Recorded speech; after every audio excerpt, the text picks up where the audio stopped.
regionals. They've been in the Women's College World Series. But last year, Washington had the dominant pitcher in Danielle Laurie, and the tides have turned this year with Missouri having Chelsea Thomas being one of the most dominant pitchers in the nation so far this year. We also have two of the most exciting players in the country, the center fielder for Missouri, Rhea Taylor. Yeah, Rhea Taylor has been at the top of this lineup for Missouri for the past 4 years. She's a senior, and she gets the job done. Once she's on the bases, she's going to steal second, might even steal third, but she makes this offense go. On the other side, someone who makes the defense go is a shortstop, Jen Salling. Yeah, you're going to see Jen Salling make some incredible plays at the shortstop position. If I was a pitcher on the mound, I would want Jen Salling behind my back there at the shortstop position. She'll be batting second in the Capital One starting lineup for the Washington Huskies. Leading things off will be Kimmy Poland, who leads the team in batting average with a 4 average. And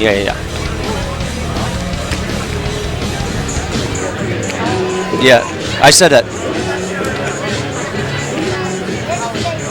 Okay.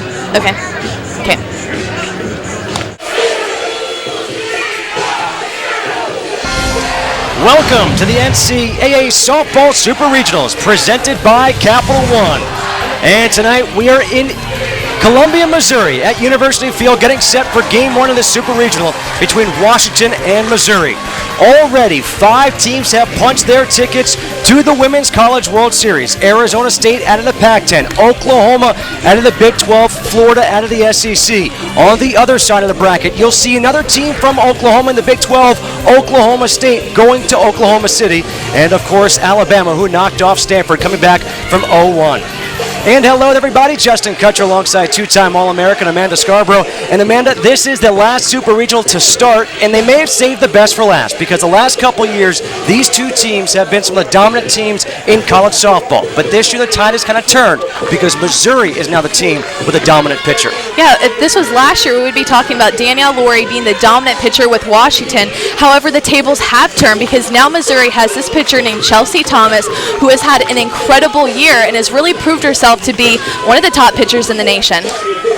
On top of Chelsea Thomas, we also have some of the best, most exciting players in the country. One of them, the center fielder for Missouri, Rhea Taylor. Yeah, Rhea Taylor has been in the leadoff spot now for 4 years, holding down that spot for the Tigers, and has proved herself to be one of the spark plugs, if not the biggest spark plug for this offense. The Missouri offense is good, but they're better when Rhea Taylor is on.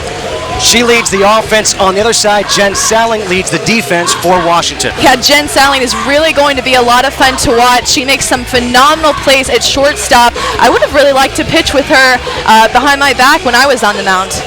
Let's take a look at the starting lineup brought to you by Capital One for Washington, coming in a record of 37-14, 9-12 in Pac-10 play. Kimmy Poland will lead things off. She leads the team in hitting with a .435 average. Jen Salling bats second. In the 3-hole is the first baseman, Nikki Williams. Caitlin Inglesby, also the pitcher. She's also the cleanup hitter. Morgan Stewart will bat 5th. Shauna Wright, the catcher, will bat 6th. Victoria Hayward in left field bats 7th. Jenna Clifton, the DP, will bat 8th. And Maggie Wagner will bat 9th and play 2nd. And they will have to face Chelsea Thomas. Her numbers on the season are unbelievable. The Big 12 Pitcher of the Year, a finalist, one of the top 3 for the National Player of the Year. You look at that, 342 strikeouts and 231 and a 2/3 innings. We are set to play here. Game 1. And the first pitch is taken outside for a ball to Kimmy Poland. Yeah, the numbers that Chelsea Thomas has put up this year just really have been off the charts, is a good word to put them. She's going to throw a little bit harder. She usually throws in the high 60s, sometimes will hit 70. However, lately, Coach Earlywine said her velocity's been down. On the outside corner for a strike. 1 ball and 1 strike to Kimmy Poland. Chelsea Thomas, the workhorse for this Missouri staff, is 0.82 ERA. It's almost unfathomable. Change up in there for a strike, 1 and 2. And like we were talking about yesterday about Thomas's ERA, that means that she's consistently pitching outstanding games, that she really has had no room for error, no room for one of those games where there's 7 or 8 earned runs scored off of her, because when that happens, that really inflates your ERA. So the fact that it's still below 1 and we're this far in the season really says something about her. 1-2 just missing outside. 2 balls and 2 strikes. Kimmy Poland, the center fielder, a junior, .435, 3 home runs, 28 RBIs on the season.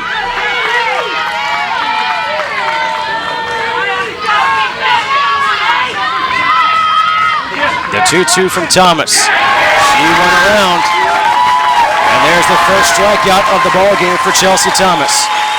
The defense behind Thomas, if she keeps on striking batters out, she doesn't need much help. In the outfield from left to right, Lisa Simmons, Rhea Taylor, Ashley Fleming around the horn of the infield. Kat Lee at first base, Abby Vach at second, Jenna Marston at short, Nicole Hudson at third, and behind the plate is the Big 12 Co-Defensive Player of the Year in Megan Christopher.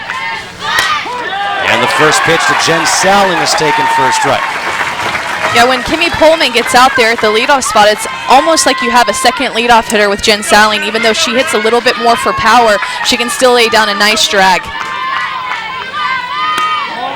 0-1 misses high and outside. 1 ball and 1 strike. Salling, the shortstop on the season, batting .373 with 6 home runs and 43 RBIs.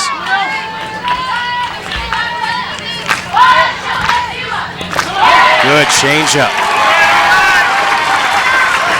Talking with Salling yesterday and also Morgan Stewart, the 5-hole hitter, they both said the first time through the order against Chelsea Thomas will be critical. It'll be their evaluation period. Yeah, it's their time to do some homework, to do a little bit of scouting. Another changeup, back-to-back strikeouts. One swinging, one looking to start the first for Chelsea Thomas. It's one thing to see scouting reports and read them on Chelsea Thomas and to even watch her play on TV, and then it's another thing to actually bat against her and see that changeup. Look how it completely fools Salling. That changeup is really her trademark pitch and is outstanding. Nikki Williams can't hold up on the first pitch changeup. Chelsea Thomas is only going to throw 3 pitches. She just has a rise, change, and a drop. And I say she just has those 3 pitches, but they're really, really good. Goes up, down, and has a great off-speed pitch with her changeup. Wow. Following a first pitch changeup with that pitch, it's almost not fair. No balls and 2 strikes to Nikki Williams. Williams on the season batting .367, 14 home runs, and 56 RBIs.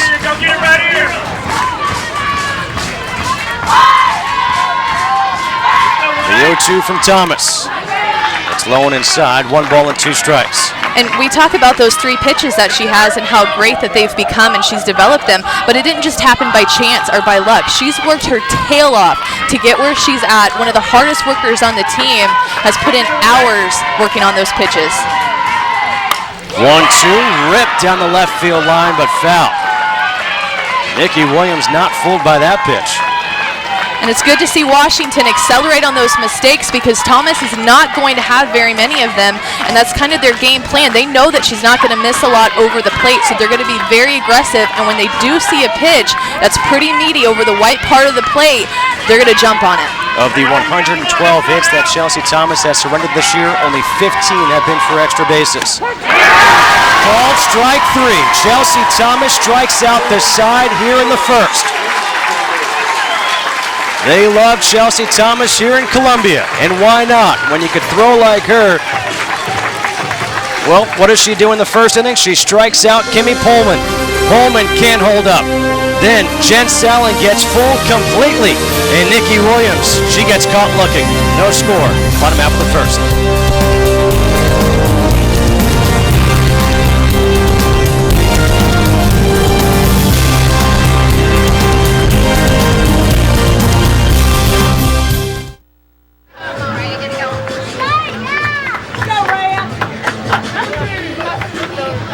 Super Regionals is presented by Capital One Venture Card. What's in your wallet? And in part by the Droid Charge by Samsung. The power of Droid collides with the speed of the 4G LTE, only at Verizon. Back here in Columbia, Missouri, no score. Bottom half of the first inning, Washington and Missouri. And time now for the starting lineup for the Missouri Tigers, presented by Capital One.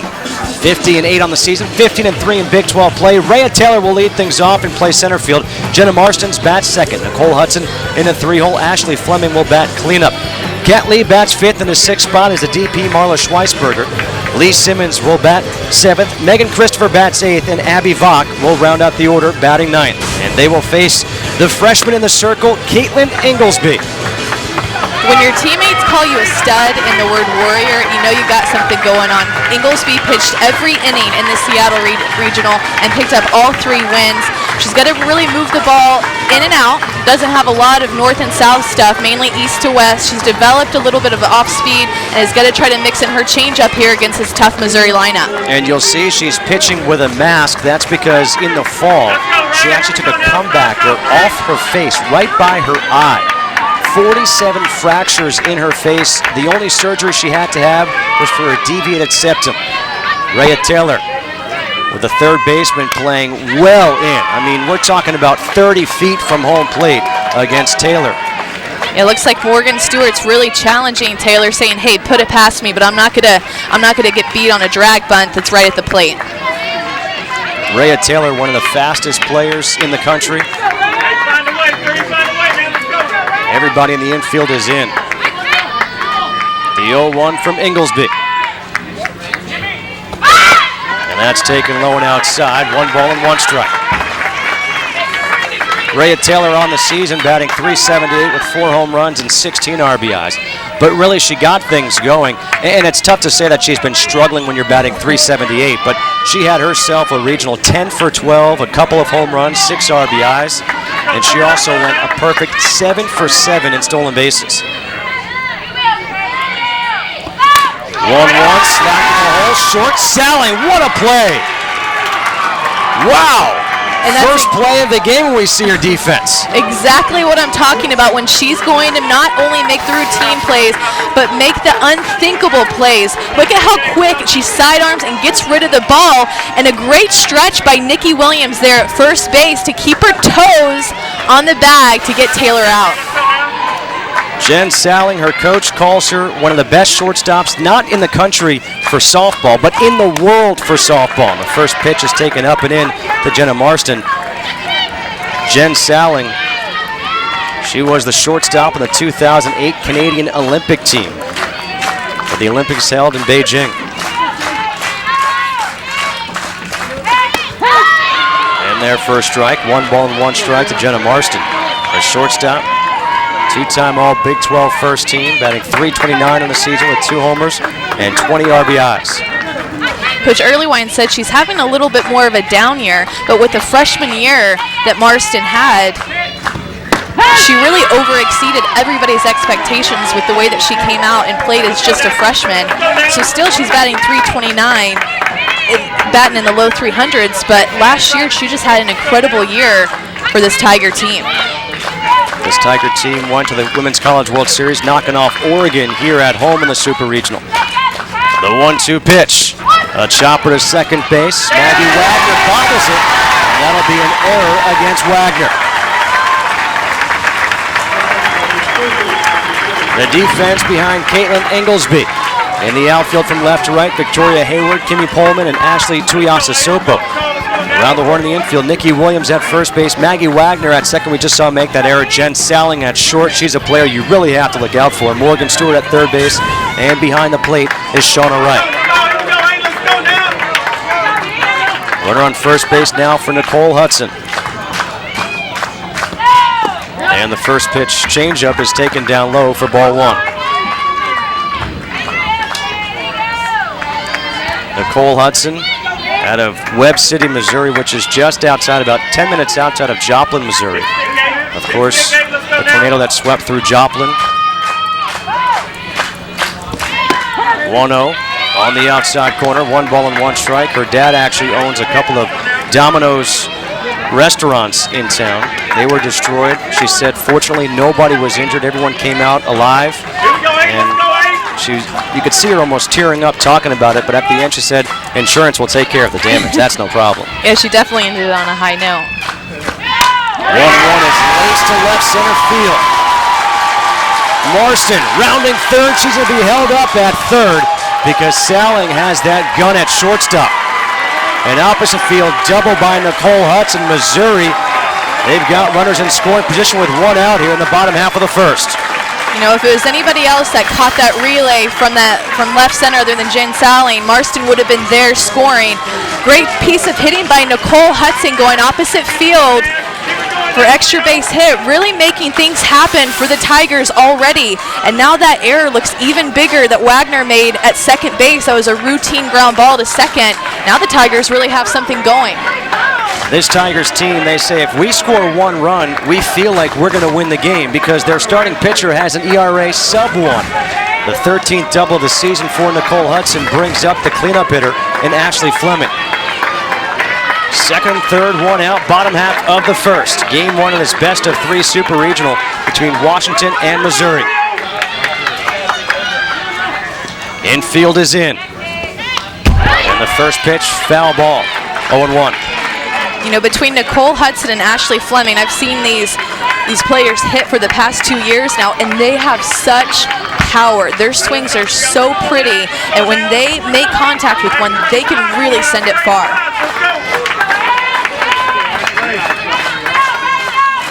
The 0-1 from Caitlin Inglesby. And did she go? The appeal, she did not, says third base umpire Glenda Bates. We take a look. Did she break her hands? Almost, but not quite. Good job of holding them back. 1 ball, 1 strike.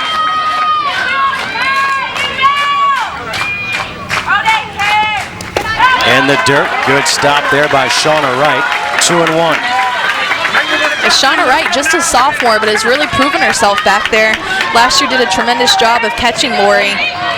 And really, they call the pitches, whereas now they call it from inside the dugout. The 2-1 pitch. Taken for a strike, 2-2. The freshman Caitlin Inglesby being tested here early on. Again, you mentioned that error by Maggie Wagner at second base, allowing Marston to get on base. Then the opposite field, double by Hudson. Now 2 balls and 2 strikes to the cleanup hitter, Ashley Fleming. Up and in, 3 balls and 2 strikes. On deck is Kat Lee, and if you think about percentages, Ashley Fleming's hitting .365, .357 on the season with runners in scoring position. Kat Lee's batting .264.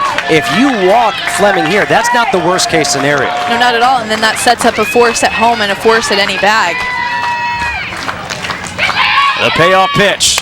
Change up, ground ball to second base. They will get the run in. An RBI ground out by Fleming as Marston comes in to score. Moving down to third base goes Hudson. Good job of hitting behind the runner by Ashley Fleming, and that time she scores a runner, and it's not some big power hit, but it's just simply hitting it to the right side of the field, giving Marston enough time to score. 2 outs now in the inning. Runner at third base for Kat Lee.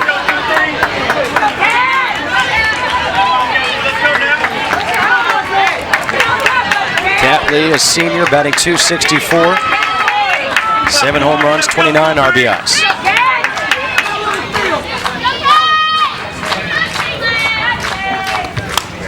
And the first pitch is fouled straight back. Big hack there by Lee. This was one spot in the order that Coach Aaron Earlywine had to make a decision. Who does he start? Does he start either Kat Lee or Madison Rugberg? And he went with his low ball hitter against this drop ball pitcher in Caitlin Inglesby.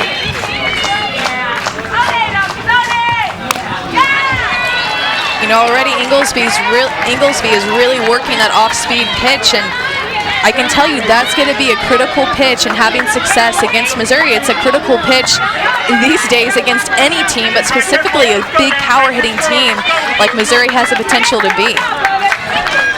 No balls and 2 strikes to Kat Lee. The 0-2. High and outside, 1 ball and 2 strikes. 1-0 Missouri leading the scouting report here on the freshman. Yeah, Coach Tarr told us that she's mainly going to throw side to side, in and out, and that she's been working on that good changeup and an off-speed pitch, but her teammates call her a warrior because of how strong she's been and what she's overcome with the injuries. And she gets the big strikeout right there against Kat Lee, but the error comes around to hurt Washington. An unearned run here in the first. Caitlin Inglesby able to strike out Kat Lee to end the inning, but Missouri leads 1-0.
Why, thank you very much, Mike Yam. And how about some news and notes around the Super Regionals? Already 5 tickets punched. Oklahoma is going to be well represented in Oklahoma City between Oklahoma and Oklahoma State. And how about the job by Jackie Traina last night for Stanford? Yeah, watched her pitch, throwing 70 and not even thinking twice about it.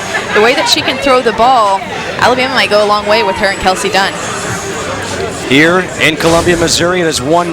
Missouri leading Washington in unearned run in the bottom half of the first, an RBI ground out by Ashley Fleming. Chelsea Thomas got off to a good start for Missouri. Only struck out the side in the first inning so far this postseason. She has 22 strikeouts against 1 walk. That's what's so incredible about her. She's a power pitcher that has control. Yeah, she has pinpoint control, and she knows exactly where she wants to put the ball. And whether you're throwing 70 or 52, if you don't have that control, then you're out of luck. But the fact that she has both is really something. The head coach for Washington, a Washington alum, Heather Tarn, her 7th season, won a national championship a couple years ago. She said she felt like she's hit the lottery, being able to coach at her alma mater. She's from just outside of Seattle, and she actually said when talking about the pinpoint accuracy of Chelsea Thomas, that may work in the favor of Washington because now they're not worried about, is she going to be around the plate? Is she going to be wild? She'll be around the plate, except for, of course, on that pitch, which is the ball. Yeah, Michelle Smith, when talking about Arizona State's pitcher, Dallas Escobedo, she called her effectively wild. And Chelsea Thomas is the complete opposite of that, where she's not going to be wild. She's always going to be around the plate. 1 ball and 1 strike to the pitcher, Caitlin Inglesby, also the cleanup hitter for this Huskies team. 427, 11 home runs, 38 RBIs on the season.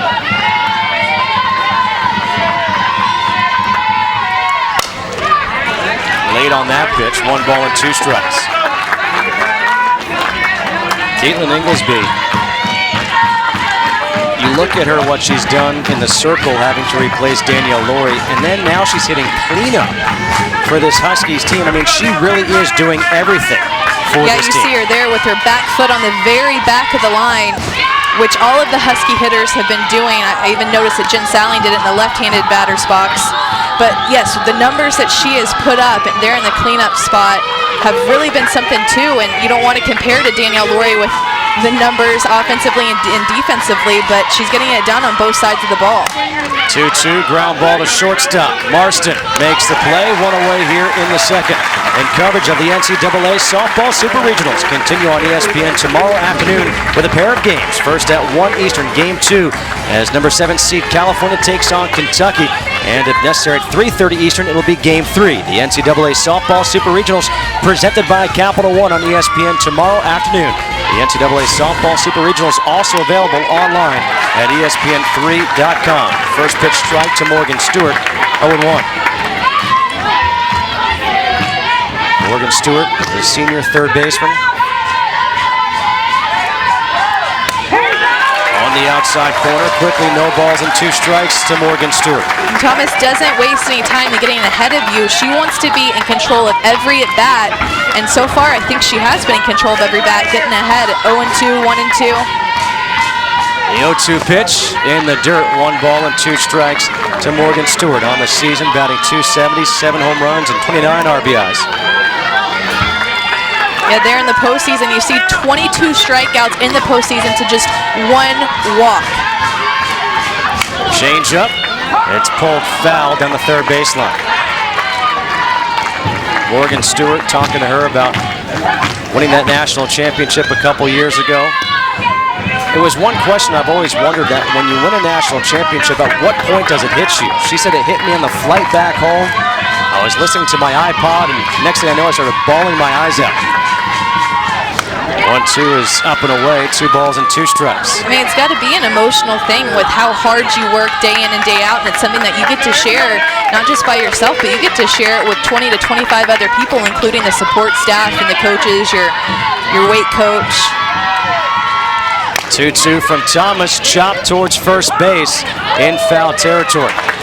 And you see that Stewart has hit a couple of ground ball foul balls, and she said in her approach that she knows, to Thomas, she knows that she doesn't leave a lot of balls up in the zone, so they're going to try to hit the ball hard into the ground to really put pressure on their defense and to make something happen.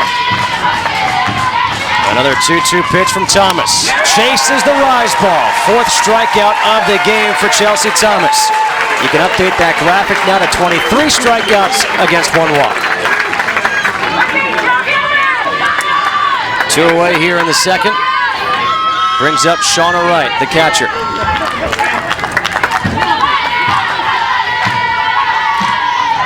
First pitch changeup is taken low for ball 1.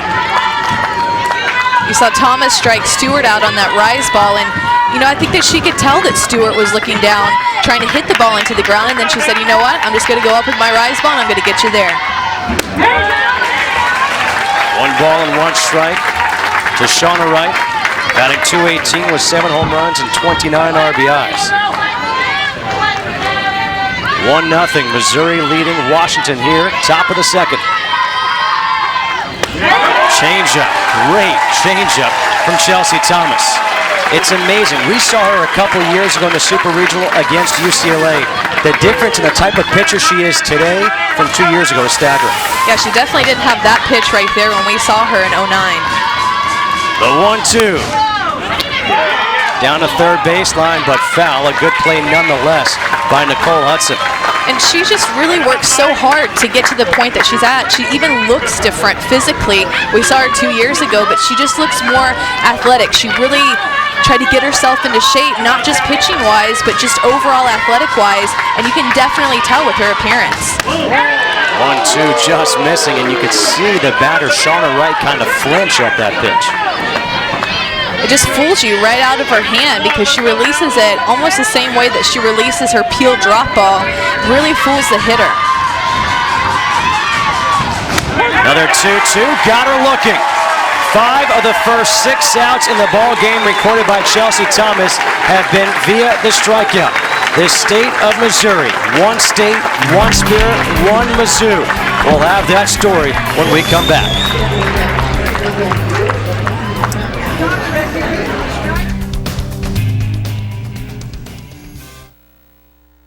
Do whatever we could to help. Joplin, Missouri, just 4 hours away from here. For tornado or recent disaster relief donations, log on to redcross.org. Marla Schweisberger takes the first pitch up high for ball 1. It's just really amazing how events like this really bring people together, and to see it conveyed through the softball world, and the same thing goes for Tuscaloosa with the University of Alabama.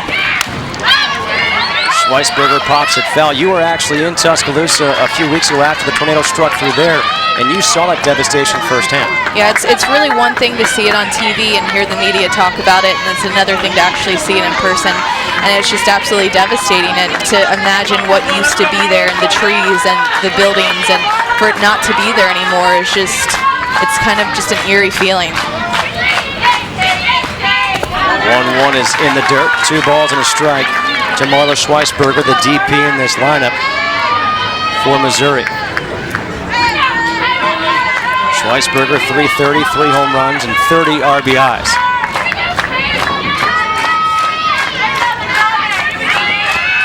Two-one, back up the middle, leadoff single for Marla Schweisberger.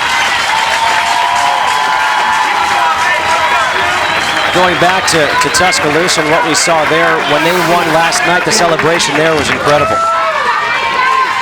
Yeah, Marla Schweisberger taking this pitch right back up the middle is a pitch that was left pretty much over the plate, just taking it back right where it was pitched, not trying to do too much with it, just trying to get herself on, make something happen again for the Missouri offense. And now the strategy comes into play with Lisa Simmons at the plate. She has really been on fire since the middle of May. However, you've got a leadoff runner on base. On deck is Megan Christopher, who's hitting just .208. Do you bunt here or let her hit away? She wasn't offered on that pitch and takes it for a strike. Well, with the way that Lisa Simmons has been hitting and even going into the postseason, I say you got to let her hit, or at least Coach Earlywine gave her the opportunity to see one pitch, see what she's going to do with it, then potentially bunt here. But she's still back in the box. I say she's going to go for it and hit, swing away. Well, that time she offered, pulled it back. And it's 1 ball and 1 strike. Well, sometimes, in this bunt situation, you can look to see where the hitter is set up in the box, especially as a corner, to know if you need to be scooching a little bit further up, closer to the plate, and expecting that sac bunt, or if she's further back in the box with where she sets up, you expect to hit. 1 ball, 1 strike, the count here to Lisa Simmons, the left fielder. On at first base is Schweisberger. Corners are in. Not bunting. Another base hit up the middle. Schweisberger will stop at second base. Back-to-back singles by Missouri, and now you have the opportunity for a sacrifice bunt. A perfect placement of her hit by Simmons, just a ground ball towards the second base side of the infield, which in that situation, Maggie Wagner is going to be playing a little bit closer to first base due to the sacrifice situation. And perfect placement of her hit by Simmons.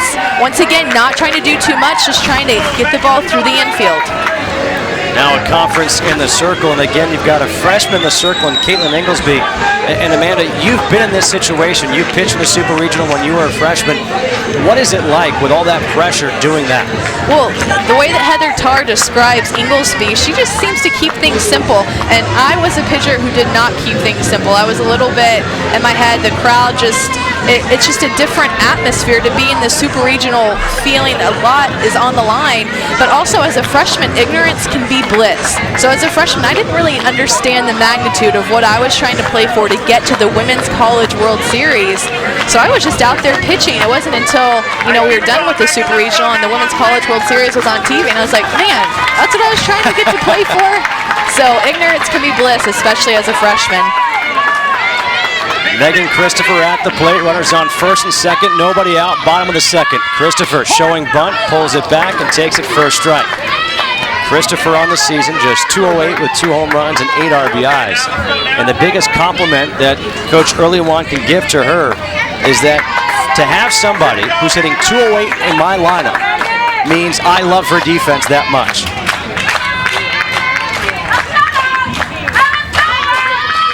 The 0-1, Christopher bunts it foul, so now it's no balls and 2 strikes. Yeah, it was funny when he was talking about her offensive performance and numbers and the fact that she does such a great job behind the plate that he has to keep her in the lineup. He has to keep her there, and usually he would take somebody that's a much better offensive player than defensive, but not in this situation with Christopher getting some time behind the plate. The 0-2 from Inglesby. And that's pulled foul. Watch out, Coach Earlywine. There is some action already in the bullpen for the Huskies. Warming up number 25, Whitney Jones, and number 14, Jenna Clifton. Bottom half of the second, runners on first and second. Nobody out, 1-0, Missouri leading. Another 0-2 pitch. Called strike 3 on the outside corner. Big strikeout for Inglesby, and that's one of those situations where if you're Megan Christopher, yeah, you're frustrated you struck out, but you're more frustrated that you couldn't get the bunt down. Yeah, definitely frustrated that you can't get that sacrifice bunt down, and a great pitch by Inglesby there. You see it drop right at her knees. Good placement of the height of the pitch. Really catch Christopher off guard because she was expecting something in. Then Inglesby goes away for the strikeout. Now Abby Vaughn steps in, and the first pitch changeup, big swing and a miss, 0-1. Abby Vaughn having her best year this year as a senior, all Big 12 first team. 330, 6 home runs, 16 RBIs, and those 6 home runs, they seem to always be big, always clutch home runs.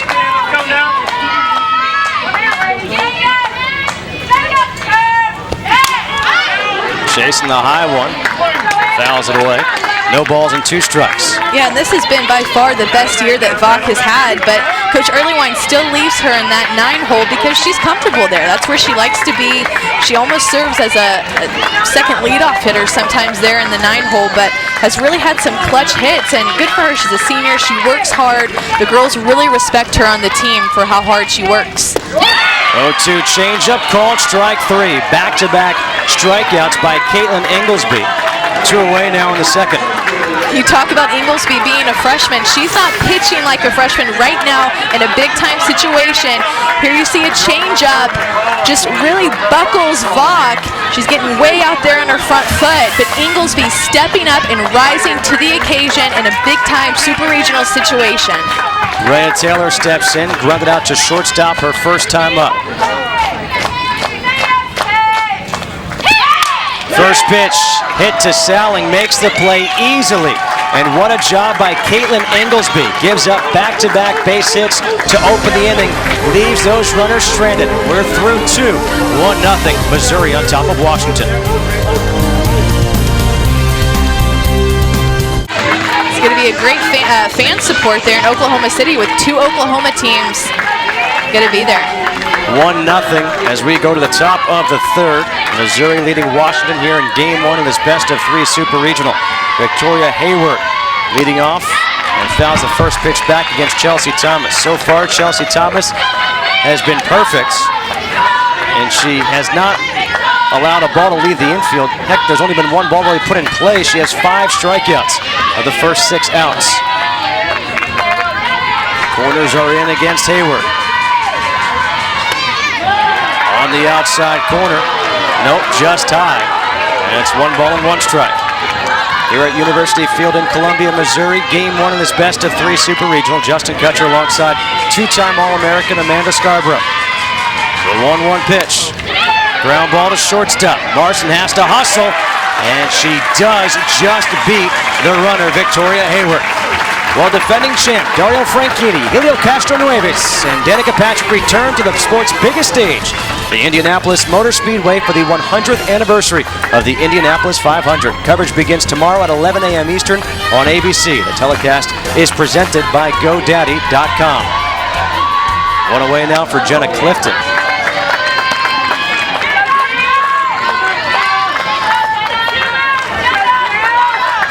Okay, you see there, Thomas, 5 strikeouts and 2 ground ball outs. That's exactly her thing. That's her MO, being able to strike out hitters, and then also getting them to ground out, trusting her defense, letting her drop ball work, because her defense, her infielders will make plays for her. You almost feel like a Satchel Paige moment. Just tell the outfielders to clear out. Don't even bother showing up. The 1-1. Going after the high one. 1 ball and 2 strikes to Jenna Clifton. You know, she's thrown predominantly drop balls and changeups thus far, and just when you think she's just going to stay down, she'll hit you with that rise ball that she just threw to Clifton that stayed as a low rise. It wasn't really a high rise. Very tricky pitch to hit. There's the changeup. Amanda Scarborough right next to me just threw her hands up like, what can he do? When talking to Coach Earlywine, he said that there are 3 different types of changeups. There's one where a hitter will get herself out and be able to hit it, just hit a ground ball. There's a second one where a hitter will swing and miss through it, and then there's a third level that completely buckles a hitter at the plate and is not going to be able to swing at it, even attempt to swing at it. Maggie Wagner tries to bunt the first pitch, bunts it foul, and to that point, Amanda, 4 of the 6 strikeouts had been looking, and especially with that changeup, you just can't tell that it's coming. By the time that you know it's coming, it's already at the plate in the catcher's mitt. Playing in at third base is Nicole Hudson. The 0-1. Quickly, no balls and 2 strikes to Maggie Wagner.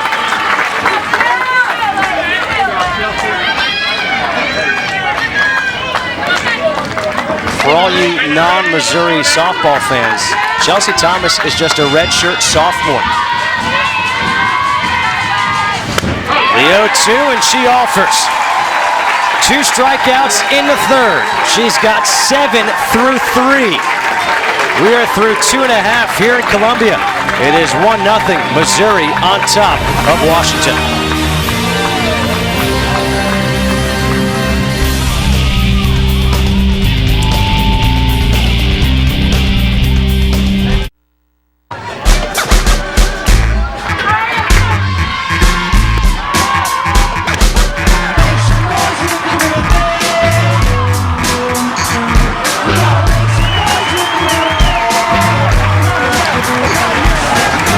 Welcome back to the NCAA Softball Super Regionals presented by Capital One. So far, it has been all Chelsea Thomas. She's been perfect with 7 strikeouts through 3 innings. And Thomas has really shown her dominance, but Inglesby doing a good job thus far in the first 2 innings of keeping Missouri a little bit off balance and throwing some nice ground ball outs. Jenna Marston leading off here in the 3rd, takes the first pitch for a ball.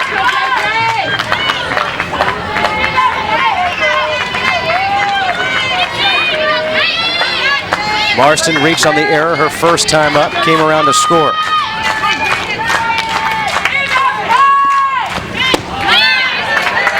Taken down low, 2 balls and no strikes.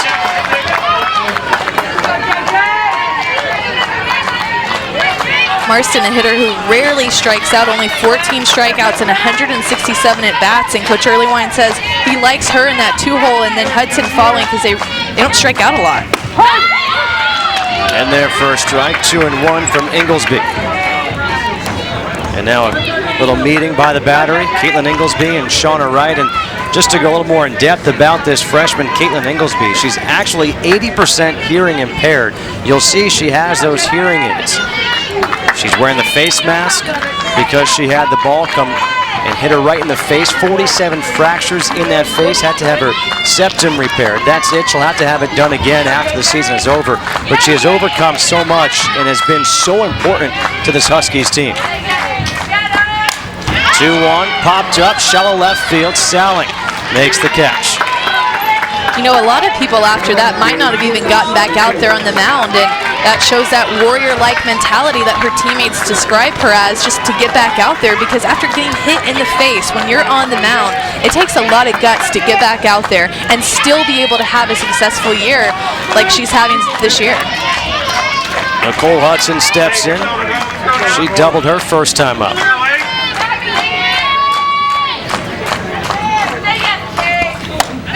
First pitch is high and inside for ball 1. Nicole Hudson now batting .341 on the season.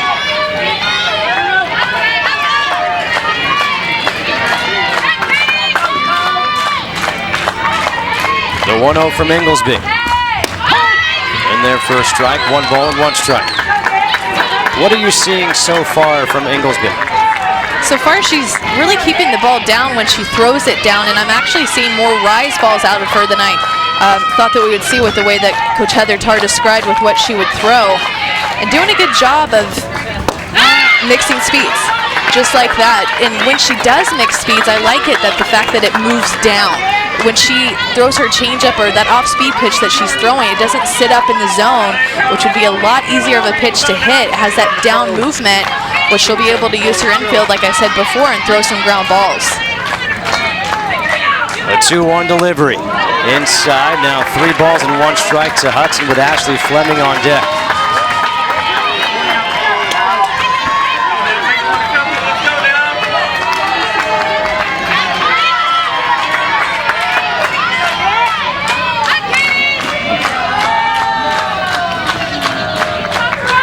The 3-1 from Inglesby. On the inside corner, 3-2. That's a very good pitch on the 3-1 count. Yeah, very good. Enough to where that's a hitter's count, and Hudson can't do anything with that pitch, and that shows a lot about Inglesby, that she's still not going to give in to the hitter. She's still going to try to throw her best stuff. Now the payoff pitch from Inglesby. And that's pulled foul. No runs, no hits, 1 error so far for Washington. 1 run, 3 hits, and no errors for Missouri. You see that Inglesby is really working Hudson on the inside part of the plate, and that's due to Hudson going with that pitch in the first inning and getting a double that was to left center. I mean, you might see her go inside 1 more pitch and then possibly back out for the strikeout if Hudson fouls this next one off, or maybe go outside right here. 3-2 in the air, center field. Back is Pullman at the wall. Gone!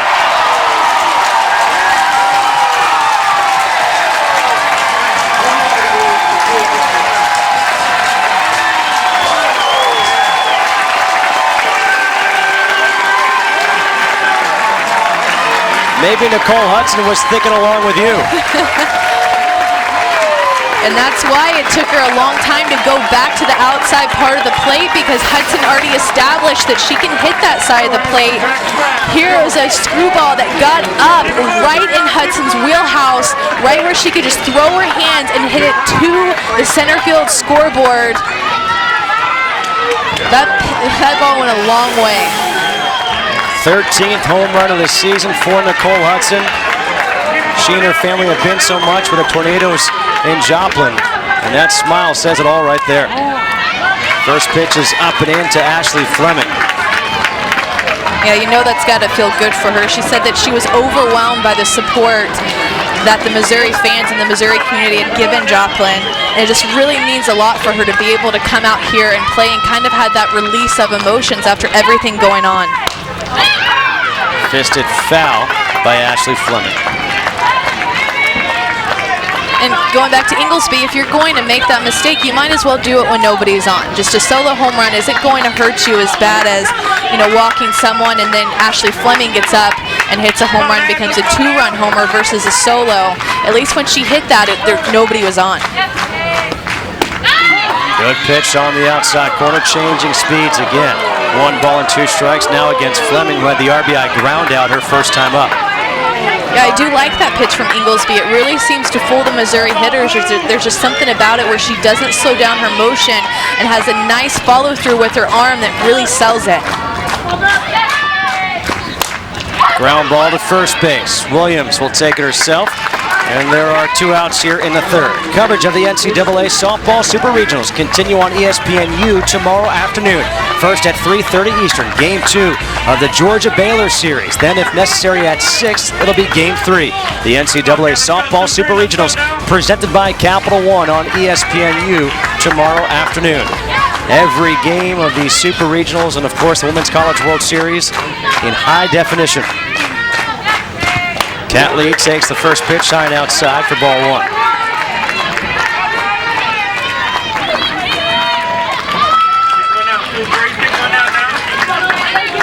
Cat Lee, one of 3 strikeout victims so far for Caitlin Inglesby. Big swing and a miss. There's the movement that I think that Inglesby possesses and can possess on every pitch. Throwing a curveball that breaks hard away from Cat Lee. Really nice movement shown by the freshman.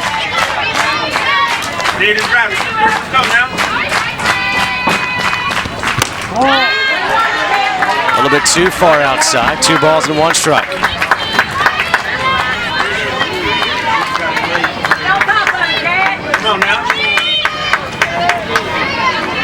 Two away here, bottom half of the 3rd, 2-0. Missouri leading Washington. Game 1 of this best of 3 Super Regional.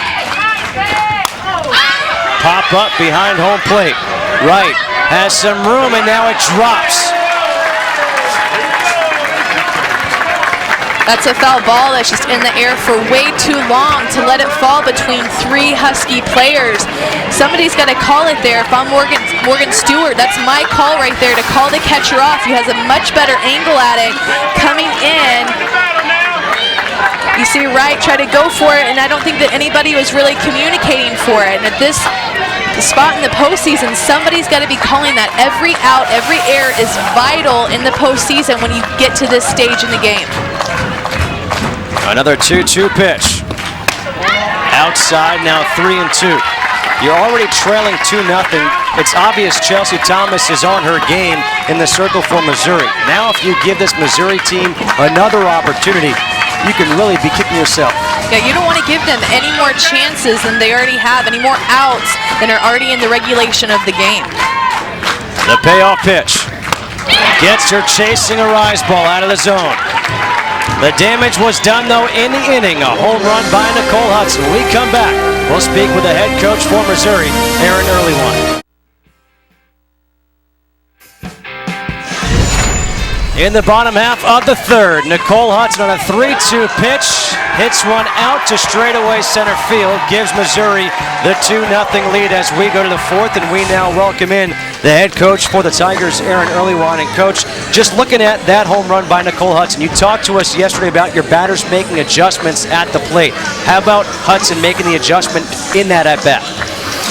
Yeah, I think she just got a good pitch and you know, put a decent swing on it. Some of the other pitches net at bat were some pretty good pitchers' pitches. So she made a mistake 3-2, and Nick made her pay for it. Coach, you say that Thomas has complete control over those 3 pitches, the rise, drop, and change. Which one do you think is working best for her tonight? Well, I think the drop probably, but the thing that I'd like to see it do a little bit better is miss low. You know, right now she's missing with it high on occasion. But it's real humid here tonight, real humid, real foggy out. And, you know, that's tough for the rise ball. It's tough to make the rise really jump when the air's that heavy. So the drop's probably going to be her best pitch tonight, although we're going to definitely mix the rise in when we need to. All right, Coach, thanks so much for joining us. Good luck. Okay, thanks. Top of the 4th, Chelsea Thomas with her drop ball not working as well as Coach would like. She does have 7 strikeouts of the first 9 batters that she's faced. It's a head coach for you, always room for improvement. She struck out the side in the first, 2 in the second, 2 in the third, and she'll face the top of the order here in the 4th inning. These Missouri Tigers, 50-8 on the season.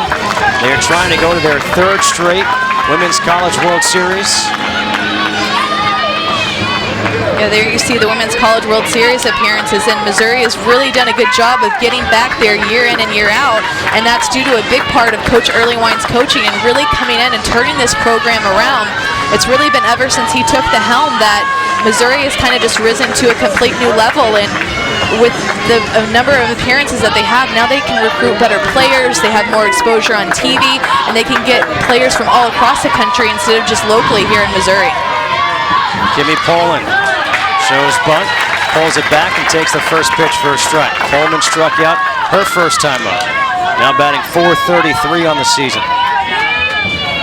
And here you see at the top of the lineup coming up for Washington, this is what Jen Salling and Morgan Stewart talks about, that they'd go through the lineup one time, see what she had, go back to the dugout, report back, talk to each other, and try to make adjustments with what Thomas is throwing that night. What's it like when you're pitching and you see that batter who's a slapper running at you trying to make contact? I think that you just get so used to it because you... Ground ball up the middle, first hit of the game for Washington. The first base runner of the game for the Huskies as well. This is what Kimmy Pullman's been so good at doing, just finding a way to get herself on, whether it be with a drag, a slap, a power slap, it doesn't matter. She's going to find a way on and just tapping a ground ball through the infield to get past the dirt. Now we'll see how Chelsea Thomas does with a runner on base facing Jen Salling. But in answer to your question, I think you get so used to it, the running slapper, because it's now just a part of our game just growing up. So when you start playing softball, there are coaches who are turning their right-handed hitters who have speed over to the left-handed batter's box and getting them to utilize that speed. 1-0, high and outside, 2 balls and no strikes. As a matter of fact, Maggie Wagner, the number 9 batter for this Husky team, did just that this year. And that makes it even more incredible to do it when you're in college and have the athletic ability to turn yourself over to the other batter's box and still get the job done. 2 balls and 1 strike now to Salling. The first time we're really seeing Chelsea Thomas now pitching from behind in the count. A leadoff single by Kimmy Pullman. 2-0 Missouri leading top of the 4th inning. 2-1, good bunt and a smart play by Megan Christopher. She saw the spin on the ball, let it roll foul. Yeah, that bunt would have been devastating had it not had the spin to make it roll foul. That was really in no man's land. Salling could do that again. There are 2 strikes, so you're not likely to see her bunt again, but watch her just kind of deaden it, just stick her bat out there, but the spin is so tight from Thomas's pitches, but the way that she makes it spin just kind of rolls foul. 2 balls and 2 strikes now to Salling.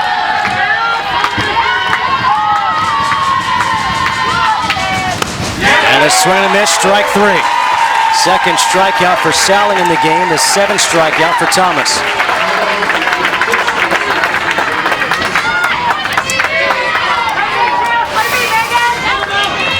Thomas getting Salling on a great pitch. You see a rise ball. It's a low rise moving up in the zone. but once again, it is a low. It's not going to start very high. It rises just underneath her bat. Nikki Williams takes the first pitch strike, and on every single pitch, we're seeing Kimmy Pullman take a big lead. Megan Christopher coming up ready to throw. Pullman has stolen 25 bases this season, but Christopher has got a great arm behind the plate. 0-1, smoke foul down the first baseline. Yeah, and it's good to see that big aggressive lead that Pullman is taking at first, because every time she's slightly making Christopher think about it there at first base, so that maybe Christopher might take her eye off the ball and she gets to second on a pass ball, so that she's just not going to get there on a steal, but maybe make something happen just by the aggressive lead that she's taking at first base. Because Christopher does have a great arm. She didn't get co-defensive Big 12 Player of the Year for nothing. The 0-2 from Chelsea Thomas. And it's pulled foul. We'll do it again. Nikki Williams struck out her first time up. Heather Tarr looking on. No signs when it's no balls and 2 strikes. Shorten up a little bit here and just try to put the ball into play.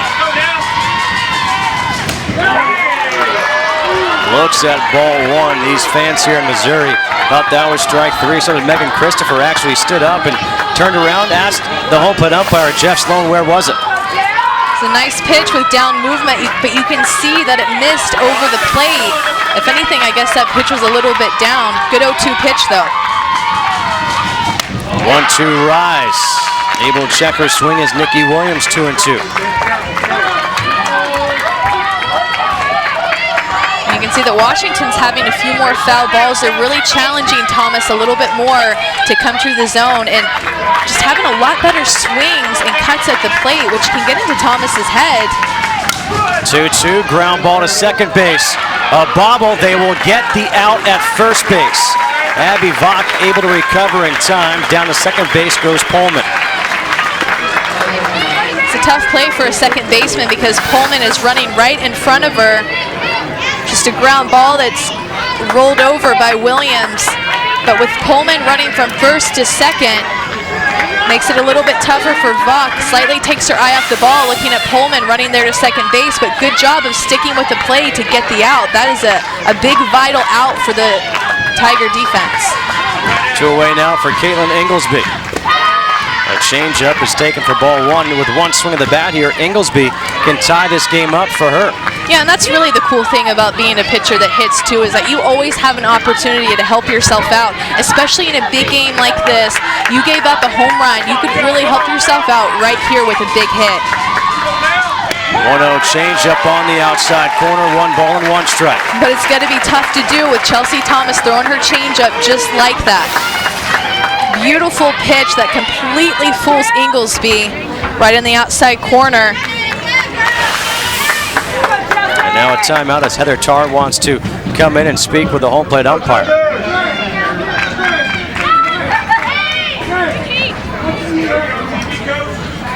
And now she was asking for permission to have her runner Kimmy Pullman come in from second base. All right, so you've got this huddle right here between your hitter, third base coach, and runner on second. There are 2 outs in the inning. What could possibly be going on? You know, what goes through my mind is possibly talking to Kimmy Pullman there at second base that maybe Christopher's setting up early and could give her a hint there in the batter's box to Inglesby. Coach Tarr may see something that Thomas is doing or Christopher's doing behind the plate. Any kind of advantage that you can get against a great pitcher, you want to take it. So maybe they're setting up something right there, some kind of a signal. One thing I've noticed this year, more so than in years past, is the runner at second base has been much more blatant as far as trying to give either location or pitches to the batter at the plate. Let's see if that's what Pullman will do. Changeup misses outside. 2 balls and a strike. The cleanup hitter, Caitlin Inglesby. Yeah, lately that's kind of been the thing, is to take an advantage of any way you can, whether it's picking up something that the pitcher is doing or being a runner at second base and picking up the signal and helping out your runner there or your hitter at the plate. Rise ball, and now it's 3 balls and 1 strike. The first 3-ball count of the night for Chelsea Thomas. Runner in scoring position, 2 outs here, top of the 4th.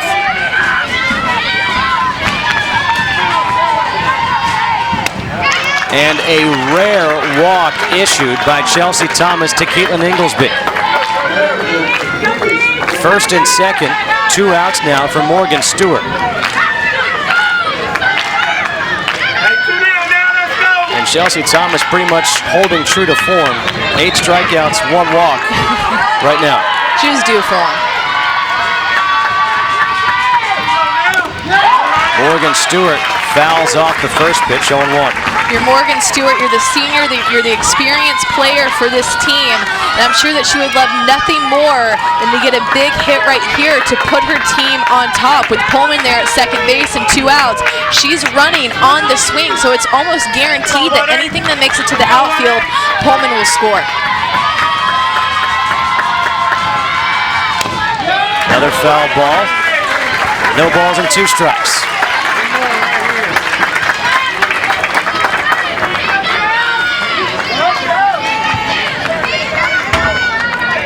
2-0, top of the 4th inning. Justin Kutcher alongside Amanda Scarborough.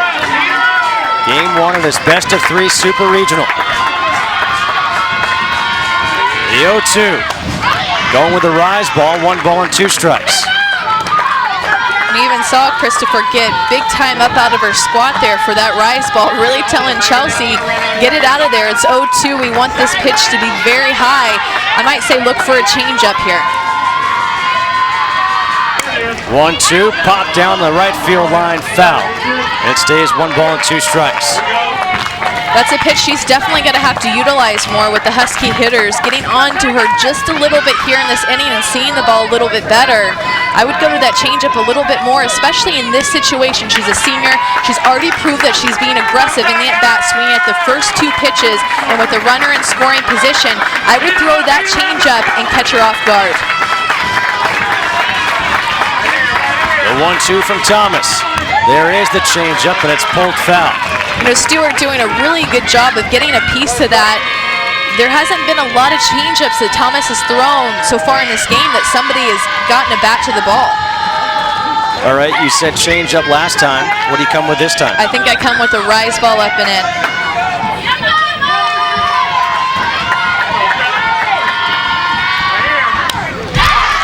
Rise ball, fouled back. But Stewart doing a good job of shortening up her swing and just being able to get a piece of the ball. And with every pitch that Stewart sees, she gains the advantage because she's seeing more pitches from Thomas and also giving her team more of the advantage to really wear Thomas down just a little bit, pitch after pitch. Another 1-2, changeup, ground ball to third, and Hudson will take it to the bag to end the inning. No runs on 1 hit. 2 left on base. When we come back, we'll talk with the head coach for the Huskies, Heather Tarr.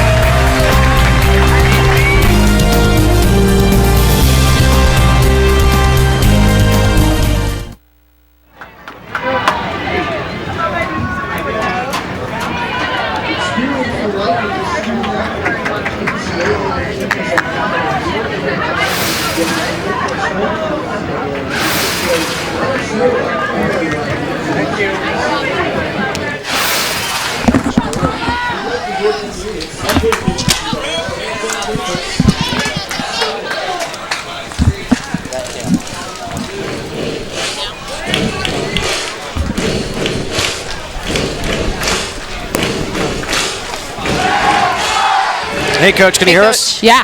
Excellent. Thanks for joining us. You want me to hold it?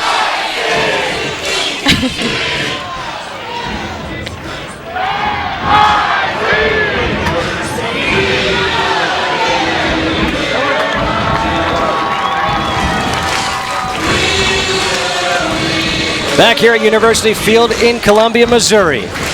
The Missouri Tigers lead the Washington Huskies 2-0 as we go to the bottom half of the 4th inning, and we're now joined by the head coach for the Huskies, Heather Tarr. And Coach, it seems like you guys have made some adjustments at the plate. What'd you learn that first time through the order that you're able to put into effect that second time through?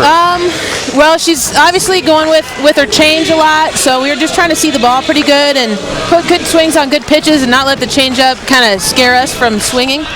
Coach Inglesby, just a freshman in this super regional big-time experience. How do you think that she's handling it so far? Pretty good, pretty good.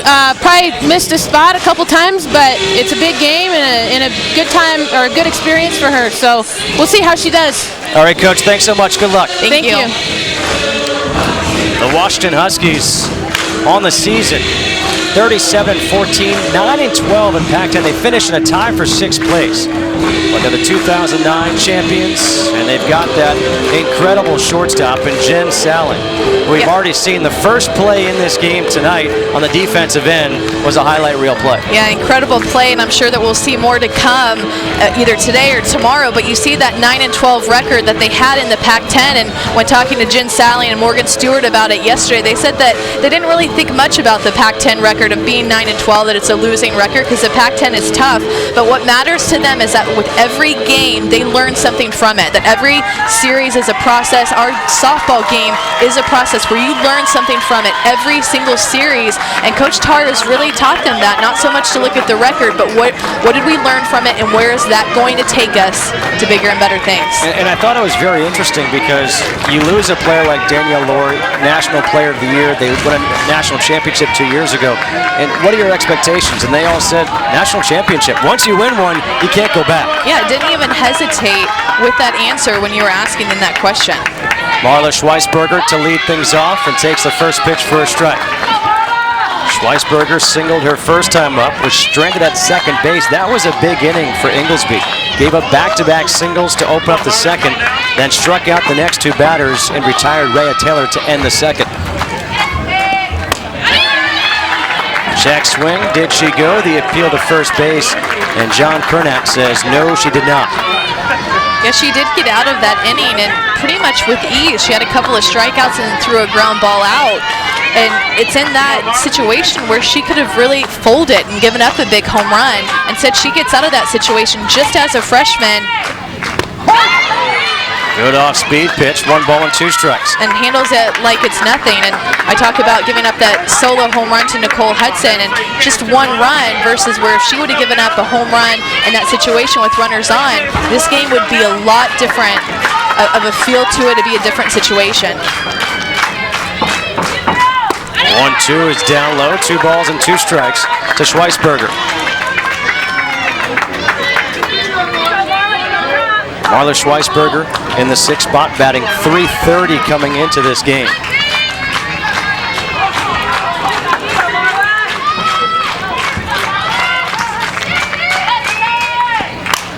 Two in the air to left field, playable for Hayward. Comes in, makes the catch, and there's 1 away. The NCAA Softball Super Regionals continue tomorrow afternoon at 1 Eastern on ESPN and at 3:30 on ESPNU, with the winners moving 1 step closer to the Women's College World Series. Then on Monday, it's the NCAA Lacrosse National Championship, Virginia versus Maryland at 3:30 on ESPN. For more, visit ncaa.com, your home for all 88 NCAA championships.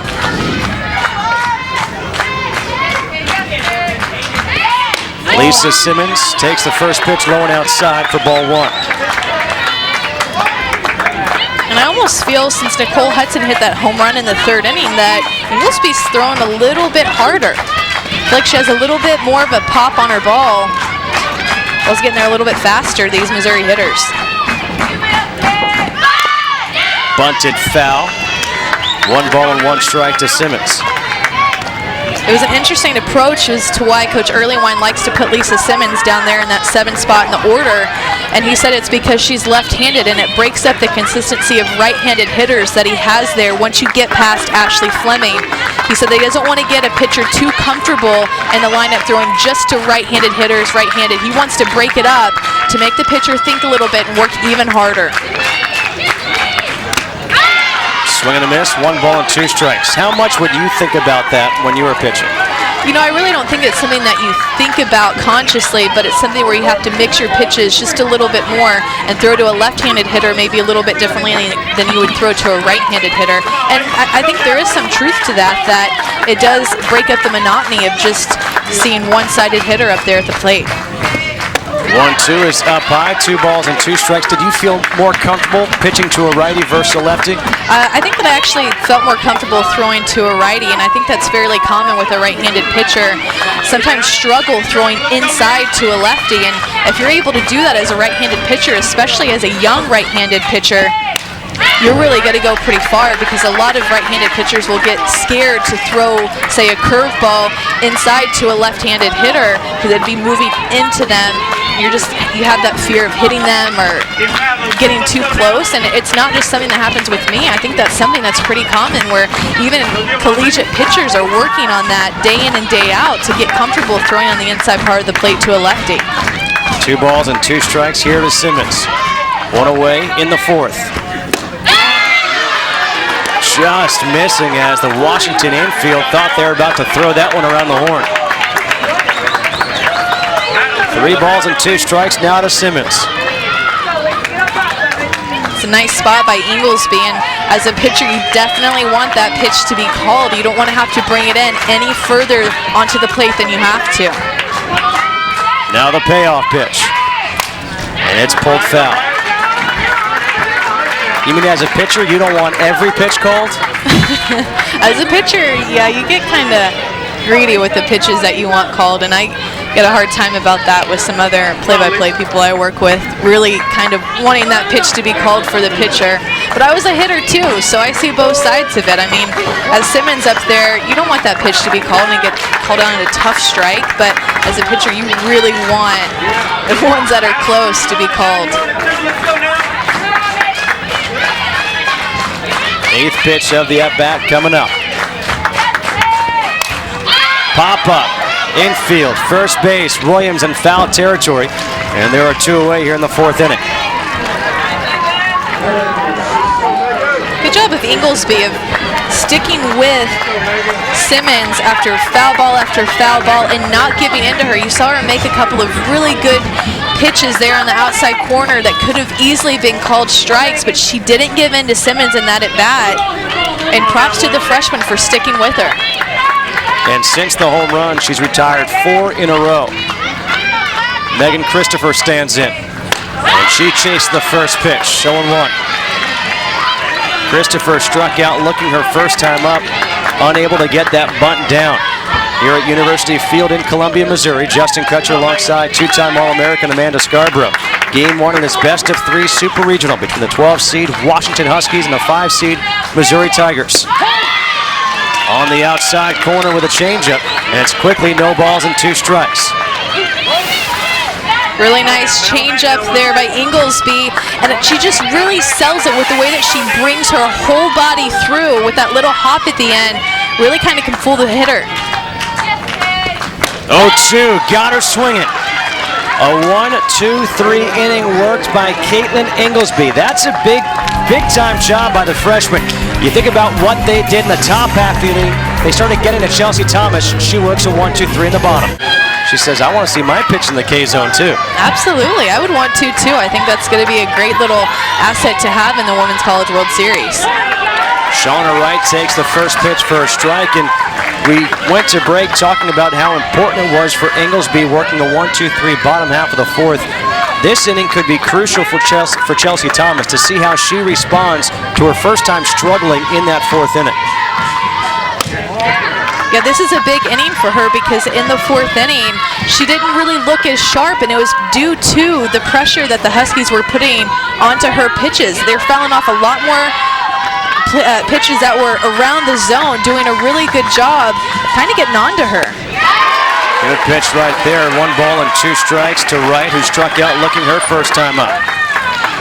And this really is the inning that defines you as a pitcher. You didn't have your best inning the last time you came out, but every inning is a completely new inning, and you have a chance to define how you're going to go out there and throw. The 1-2 from Thomas. Got her swinging. Strikeout number 9 in the ball game for Chelsea Thomas.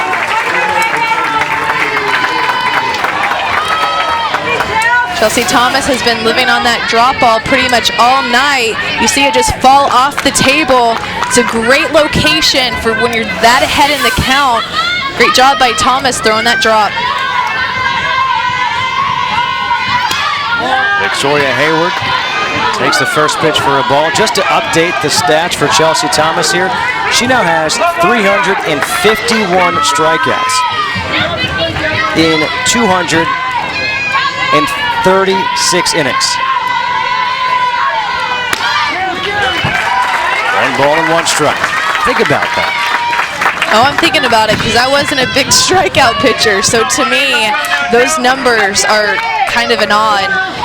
I mean, it just says a lot about really the movement that she has when she's being able to put that together. Ground ball back to Thomas. Goes up, her arm, still able to make the play. 2 outs.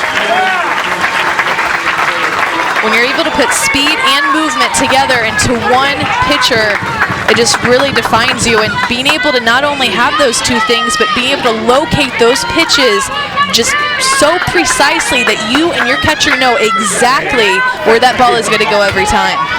Jenna Clifton steps in. She struck out her first time up. And she's swinging right away. And that was one of the things this Washington team told us is we're not going to sit back and wait because we know she's going to be around the plate. You might as well take your hacks early. Yeah, that actually helps you as a hitter to go up there and know she's going to be around the plate so you can go up and swing aggressively.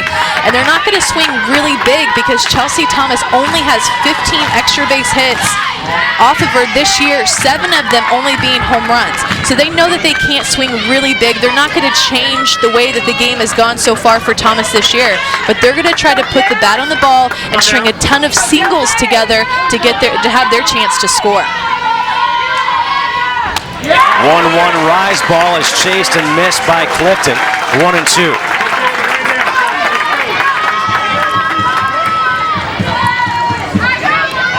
Chelsea Thomas has 9 strikeouts through 4 2/3. Looking for number 10.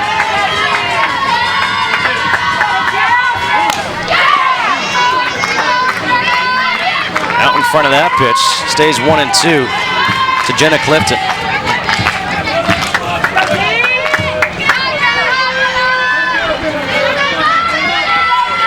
We haven't seen a changeup in a while. I'm calling it. I would throw that pitch all the time if I were her. I really like that pitch of hers.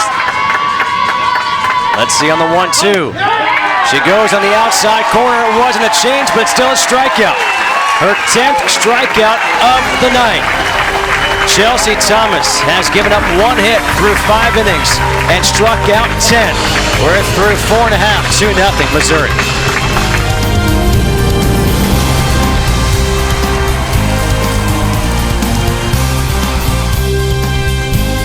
Abby Vach, then the top of the order. Rhea Taylor and Jenna Marston.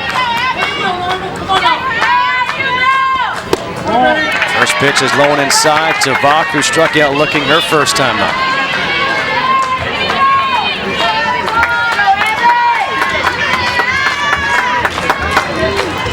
How about Baylor beating Georgia 5-1 in that game? 1-0 pitch, line drive off the glove of a leaping Jen Sally at shortstop. Leadoff single for Abby Vach. We talk about her being down there in that number 9 position, and she's there for a reason and for a purpose. It's because she can get things done down at the bottom of the lineup. A beautiful swing by the senior Vach, making things happen to get this Missouri offense going again, trying to generate some more runs. Abby Vach on the season, 7 for 10 in stolen bases. The meeting around the circle by the infield for the Huskies. You've got Rhea Taylor coming up. Is this a situation here, if you're Coach Early Wine from Missouri, you maybe try for a hit and run, get the runner in motion, get the defense moving to open up a hole for Rhea Taylor? Yeah, I think that could be a possibility of happening, but also you can utilize the drag bunt that Rhea Taylor has and try to get her on with her speed while also moving the runner at the same time. Taylor is 0 for 2 with 2 ground outs to shortstop. Morgan Stewart well in from third base. And offering on the bunt is Taylor, 0-1. I mean, she has the wheels for the corners to even know that she's about to lay down a bunt and still even beat out and get to first base as a single. The 0-1 pitch. Pulls it back, 1 ball and 1 strike to Taylor. Rhea Taylor has put up some incredible numbers throughout her career. Entering this game, she had a career batting average of .409. And she's having a down year this year, coming in at .378. 1-1 again, pulls it back, and now it looks like the runner has left early from first base, and she is called out. Abby Vach called out for leaving the base early. It's a big mental error there by the senior. You're trying to get a good lead because if Rhea Taylor puts that bunt down, you want to be at second base as quickly as possible, but you don't want to do it to where you're risking getting yourself called out on a play like that and taking away the momentum for your team. Stays 1 ball, 1 strike. Now 1 out, base is empty. And the changeup is in the dirt. Now you think about it, if you're Abby Vach on that pitch, you're at second base, not a problem. Yeah, definitely. You see the ball down on that pitch, especially with the speed that Vach has, and you're right, you are standing at second base, and then you have a runner in scoring position with the top of your lineup coming up. But, you know, it's done, it happened, and you just got to put it behind you. I'm sure she's beating herself up about it in the dugout, but still have the rest of the game to play, and they can still score. Down low now, 3 balls and 1 strike to Rhea Taylor, and if you're Inglesby, even with that 1 out and erasing that runner, you do not want Rhea Taylor on the base paths. Yeah, because when she gets on, she really makes this offense go. She's such a threat when she's there on the base paths in order to steal and to generate runs for Missouri. The 3-1. And the dirt, ball 4. Coverage of the NCAA Softball Super Regionals continue on ESPN tomorrow afternoon with a pair of games. First at 1 Eastern, it's Game 2 of the California-Kentucky Series. Cal won Game 1, and if necessary at 3:30 Eastern, it'll be Game 3. The NCAA Softball Super Regionals presented by Capital One on ESPN tomorrow afternoon. All the Super Regionals also available online at ESPN3.com. Jenna Marston shows bunt. There's Taylor, take it off, and she swipes the base easily.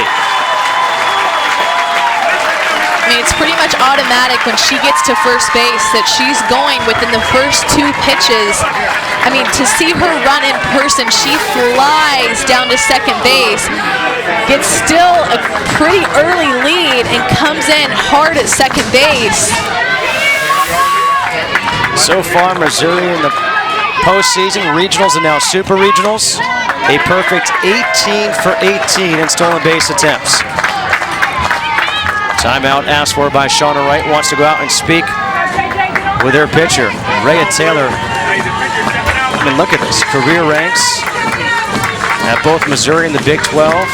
She's close to having the all-time hits record. She's close to having the all-time runs record. She needs just 3 more runs to break that record for the Big 12. Yeah, she's really come in and left her mark here in the Missouri program. Talk about leaving a legacy. I definitely think she's doing just that. 2-0. Now 3 balls and no strikes. Jenna Marston, and on deck is Nicole Hudson. And Hudson is 2 for 2 with a double and a home run in this game. You know, this is the first kind of wildness that we've seen out of Inglesby. Usually she was going right at the Missouri hitters and trying to get them out. And here you see her pitching a little bit around the plate too much. 3-0, taking first strike, 3-1.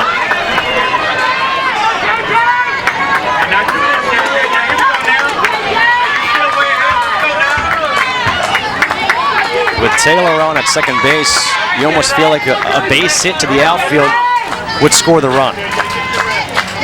Yeah, absolutely. If there is a ball that's hit on the green and touches down, you've got to think that, yeah, Taylor is going to score on that with her wheels, with getting a great jump at second base. She should be really just pushing off that bag, thinking that she's scoring on anything that's on the ground. 2-0 Missouri leading here, bottom half of the 5th inning. Rhea Taylor got on with a 1-out walk. First pitch, she stole second base. Like you said, you know whenever she gets on base, and there is Abby Vach, who got called out for leaving the base early. But you knew that Rhea Taylor was just waiting to get the chance to steal a base. She just wanted to get on base so she could steal a base. Yeah, she loves to steal those bases too. You can tell that she just has a passion to get out there and just play her game, do her thing, whether it's dropping a drag down or stealing second or even stealing third. The 3-1 from Inglesby. Up and in, ball 4. First and second, 1 out for Nicole Hudson. These balls are really uncharacteristic of the way that Inglesby has been throwing so far tonight. And it's kind of coming out of nowhere, especially when you kind of had the momentum of Vaught getting called from leaving early at first base. You'd have thought she'd go right after the next 2 hitters to get out of this inning. Missouri is hitless with runners in scoring position tonight. First pitch is down low for ball 1 to Hudson. You know, Hudson's the last person that Inglesby wants to face right now. She's really had her number tonight. Had a double in the first inning and then a home run in the third. And we're not just talking a barely make it over the fence home run. We're talking she got all of it.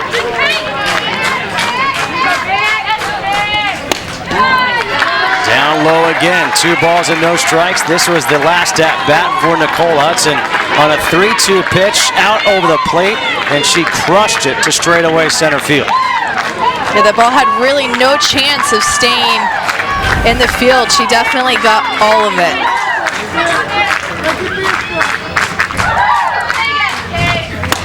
2-0 taken first strike. And now Rhea Taylor back there at second base playing like a cat and mouse game with Shauna Wright. She's daring her to throw, and with her speed, I wouldn't be surprised if they tried to throw behind her, she would break for third base. Yeah, I think that's definitely on her agenda, to get a big lead and really draw the catcher to try to throw it to second and then take third, a delay steal. Off-speed pitch catches the outside corner. 2 balls and 2 strikes now to Nicole Hudson.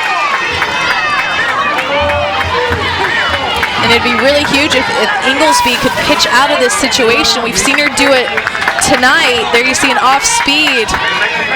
Once again, it's a pitcher's pitch. I'd want that pitch called too if I was Inglesby, but we've seen her get out of a jam before. Can she do it again?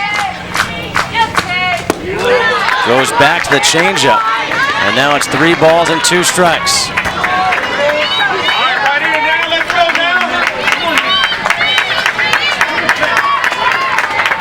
Taylor at second, Marston on at first base. 2-0, Missouri leading here, bottom half of the 5th inning. 3-2, popped up, headed towards the bleachers. And we'll do it again at 3-2.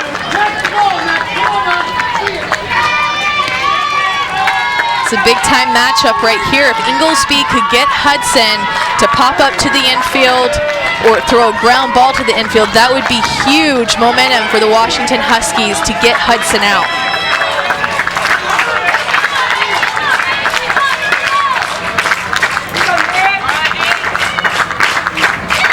Another 3-2, and it's a foul ball.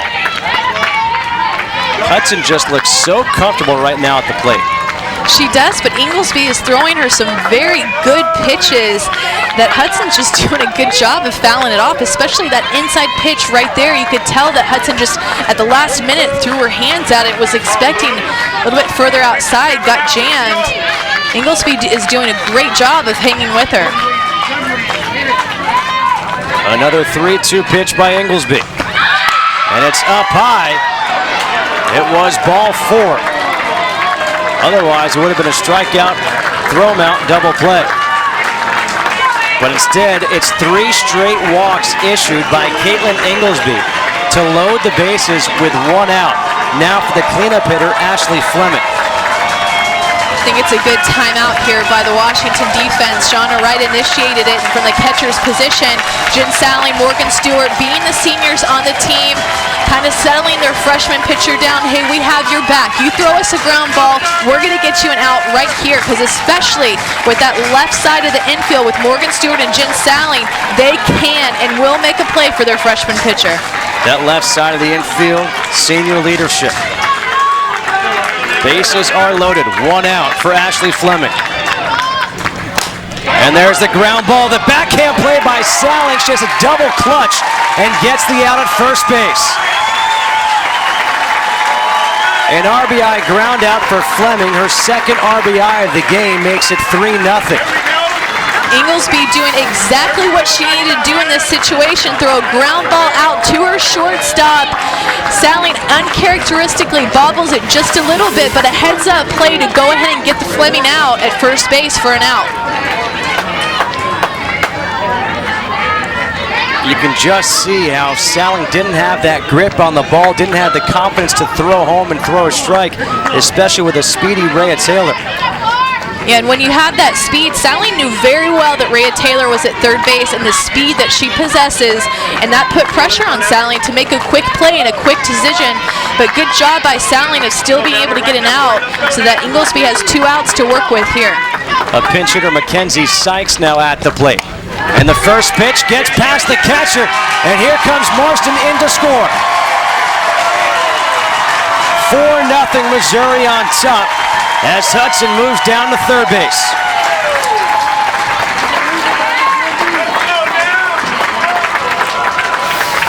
Wright, being the great catcher that she is, it just looked like a pitch that Inglesby let get away from her just a little bit. That was up and out and a curveball.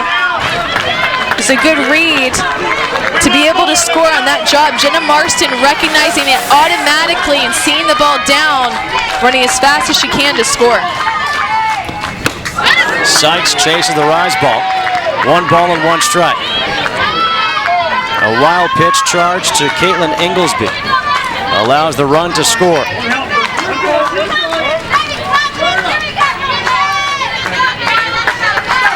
Sykes on the season, a 200 hitter. Pop up down the right field line, headed towards the batting cages, and that's out of play. You know, Inglesby really is doing a good job. I mean, she walked the bases loaded, but still threw her infield a ground ball out to get herself out of the inning.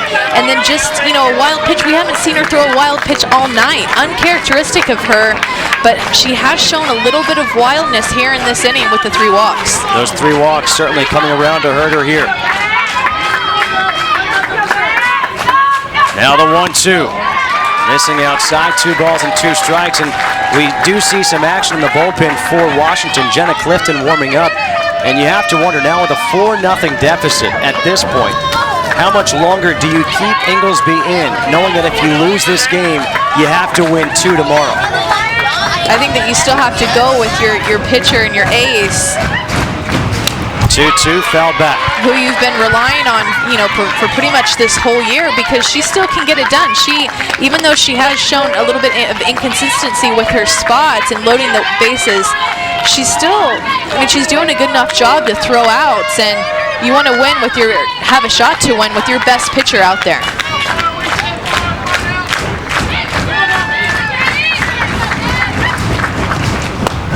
Good changeup. Gets Sykes to swing and miss for strike 3, but not before 2 more runs come across for the Tigers. We have played 5 complete. 4-0. Missouri leading Washington. When we come back, we'll take a look at the Home Depot coaching clinic and the changeup. 9-1-2 in the order here in the 6th for Washington. Maggie Wagner leading off. And she slaps the first one foul, 0-1. And there you see Chelsea Thomas, an example of the changeup, leading with her palm, whereas Michelle was talking about a changeup where you would flip your pinky towards the plate. Thomas throwing a completely different one, but just as effective. There's not one changeup that's just really universal. 0-1 is outside. Which changeup did you throw? I threw the flip like Michelle was talking about, and you know, you can have any kind of changeup. There are a lot out there, and you can even have a unique one to you, but the one common factor is that you've got to sell it. You can't slow down, and you can't give it away to the opposing team, or else your changeup, no matter how good it is coming out of your hand, it's done. They're going to be able to hit it. 1-1 pitch, swung and a miss, strike 2, 1-2.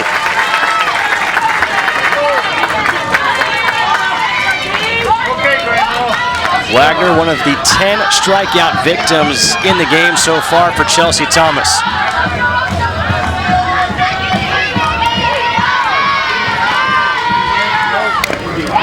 And just fouls that one off to stay alive. Top of the 6th inning here in Columbia, Missouri. There's a slapping swing shown by Wagner, and like you talked about, Justin, she's new to the slapping scene. She was a converted slapper. She originally hit it on the right side of the plate. Good changeup, gets her swinging. Strikeout number 11 for Chelsea Thomas. Being a slapper, it's sometimes hard to get your timing of your running slap and your footwork, especially when you have a pitcher that's able to change speeds and have a changeup that just drops off the table when it gets to the plate. Really messes up your timing as a slapper. Line drive, center field, over the head of Rhea Taylor. Just the 16th extra base hit of the year given up by Chelsea Thomas. A one-out double by Kimmy Pullman. We talk about Rhea Taylor being the spark plug of the Missouri offense, but Kimmy Pullman coming up, she's not going to drag or slap. She's just going to hit for power and going against all odds and getting an extra base hit against Thomas. Beautiful piece of hitting by Pullman. I really like the way her swing looks. Now Aaron Earlywine comes out to speak with his infield. One out, runner on second base, and Jen Salling coming up. Defending champ Dario Franchitti, Helio Castro-Neves, and Danica Patrick return to the sport's biggest stage, the Indianapolis Motor Speedway, for the 100th anniversary of the Indianapolis 500. Coverage begins tomorrow at 11 a.m. Eastern on ABC. The telecast is presented by GoDaddy.com. And Amanda, who do you have winning that? The one with the hardest name. There are a lot of them. Those names that you just pronounced, I don't know how you did it, just on the fly like that, but... I guess you won't be watching, or you will. You'll too be busy locked into softball tomorrow. It's exactly where I'll be. You're exactly right. Jen Salling steps in 0 for 2 with 2 strikeouts. And the first pitch misses low and outside for ball 1. So the first time through the lineup, Thomas threw 42 pitches. There were 14 swing and misses. And the second time through, she threw 44 pitches, only 6 swing and misses, with 17 making contact versus 6 the first time through. And what do you attribute that to? Is that just Washington being more familiar? Are they seeing something? I think it's being more familiar, really going to town, going to work and talking to each other in the dugout, but also you can tell that they're shortening their swings up just a little bit, and I think that they're really looking down for that drop ball as they can focus, you know, at the from the knees or below on that part of the zone. 3-0 is inside, ball 4. The second walk of the game issued by Thomas. First and second, one out here in the top of the 6th. Nikki Williams steps to the plate. She's 0 for 2. A strikeout back in the first, and a ground out to second in the 4th. Good speed on the bases right now for the Huskies. And looking to bunt is Williams.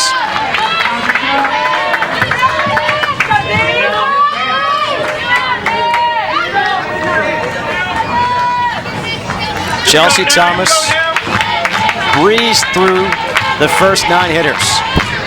Gave up a leadoff single in the 4th, and a walk, 2 base runners in the 4th, a 1-2-3 5th, and now 2 base runners here in the 6th.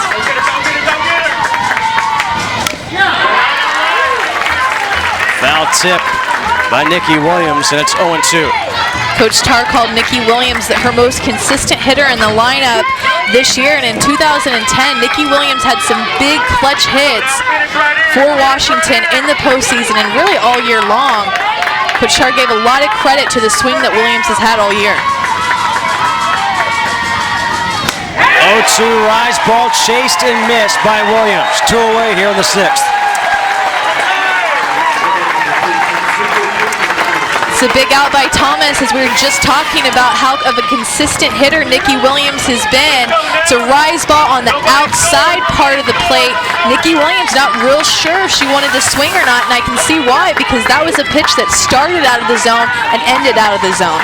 Now Caitlin Inglesby steps in. First pitch, ground ball to second base. The play is to first by Abby Vaught, and Chelsea Thomas gets out of the jam. again. No runs on one hit, 2 left on.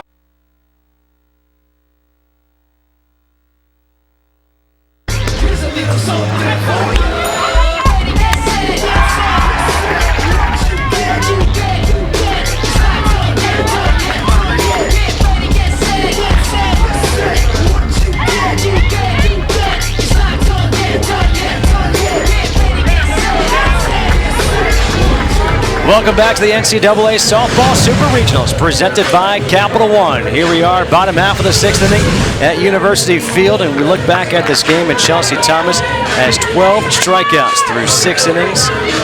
Nicole Hudson, a double, a home run. And Pullman, she's done really the only damage for Washington. With a single and a double, she's got both hits in the game. Look at that, the rest of the team 0 for 17. And Thomas has just really shut down this Washington offense with the exception of Pullman. But you've got to admit that their at-bats are looking better and better, and they're going to have to continue that into tomorrow, as you've got to just assume that we'll see Thomas on the mound again. Marla Schweisberger, Lisa Simmons, Megan Christopher due up here in the 6th for Missouri.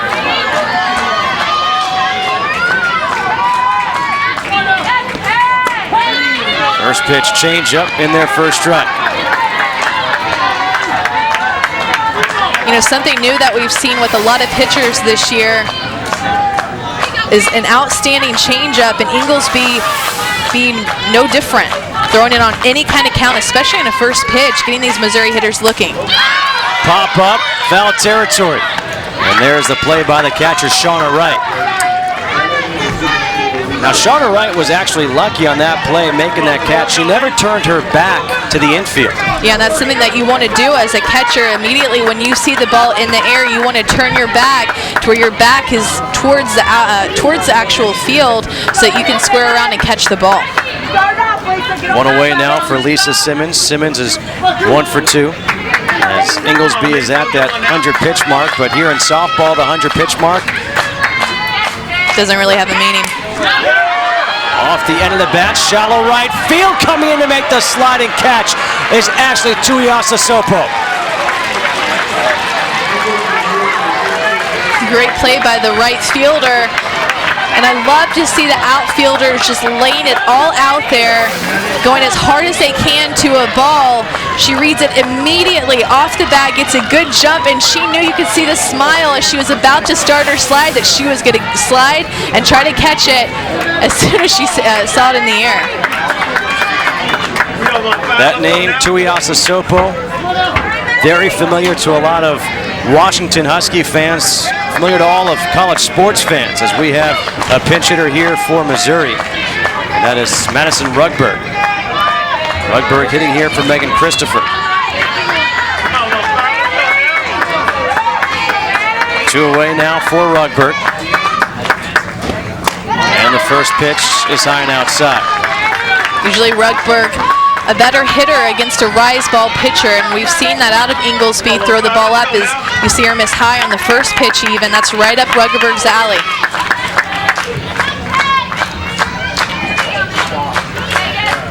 The 1-0 pitch, and their first strike, 1 ball and 1 strike.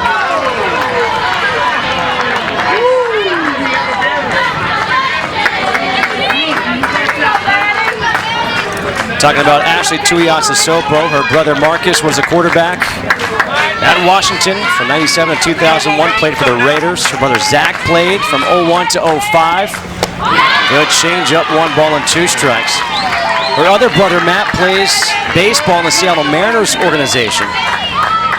And then her sister Leslie, played volleyball at UW from 95 to 2000. And oh yeah, her dad played football at UCLA. Talk about an athletic family. 1-2, chased and missed. A 1-2-3 inning worked by Caitlin Inglesby. We have played 6th. The last at-bat coming up here for Washington. They trail 4-0.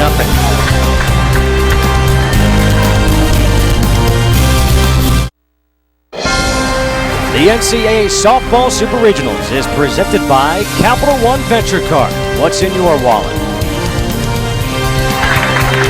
Nighttime here in Columbia, Missouri at University Field. Missouri leading Washington 4-0.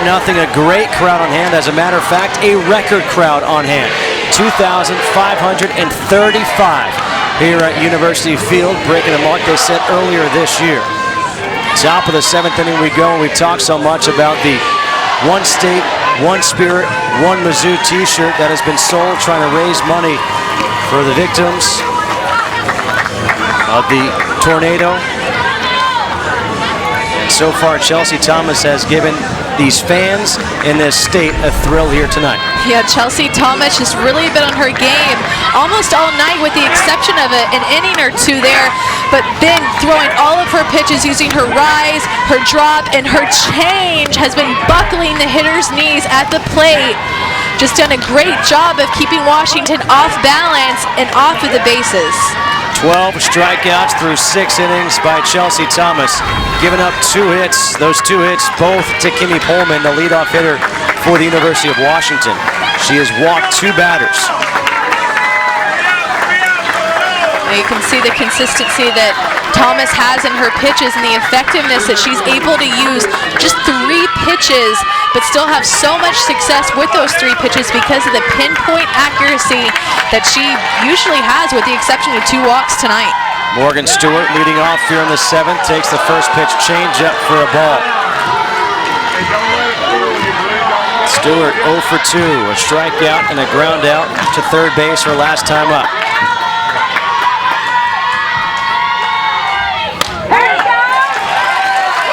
Got some heat left there for Chelsea Thomas here in the 7th. 1 ball and 1 strike. I think Coach Earlywine made a good point earlier in the interview talking about Thomas's drop ball being just a little bit too high tonight. But there's the changeup following up. That's 1 and 2.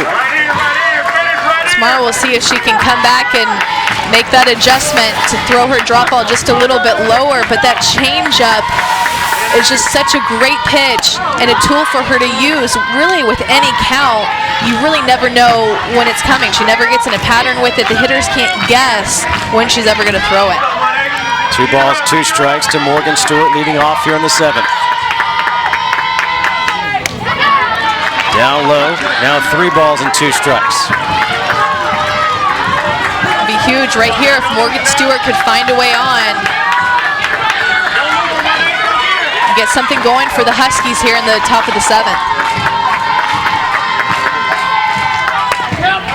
Ground ball to first base. A crazy spin on that one, but able to handle it is Kat Lee for the first out. Coverage of the NCAA Softball Super Regionals continue on ESPNU tomorrow afternoon. First at 3:30 Eastern. It's Game 2 between Baylor and Georgia. Baylor took Game 1 by the score of 5-1. Then, if necessary, at 6 p.m., it'll be Game 3. The NCAA Softball Super Regionals presented by Capital One on ESPNU tomorrow. First pitch swinging is Shauna Wright, 0-1.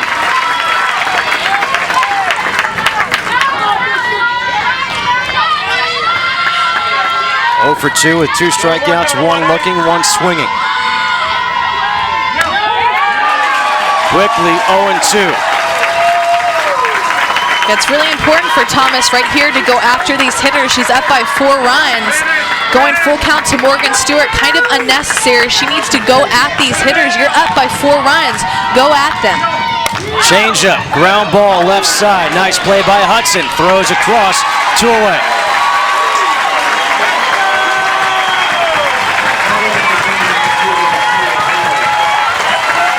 Missouri now 1 out away from taking a 1-0 lead here in this best of 3 Super Regional. Game 2 will be tomorrow night, 7 p.m. Eastern Time, right here on ESPN2. Victoria Hayward, first pitch changeup. Oh, you can tell right there, Hayward did not go up thinking first pitch change. Not at all. She was definitely sitting on something hard. And then Thomas, like the changeup that she's going to throw throughout this game, she's just going to throw it whenever. She's going to keep you off balance, whether it's a first pitch or on a full count. She has such confidence to be able to throw it anywhere. And it was good placement of it, too, to drop it in a little bit lower instead of hanging up over the plate. No balls, 1 strike. The crowd of 25-35 on their feet.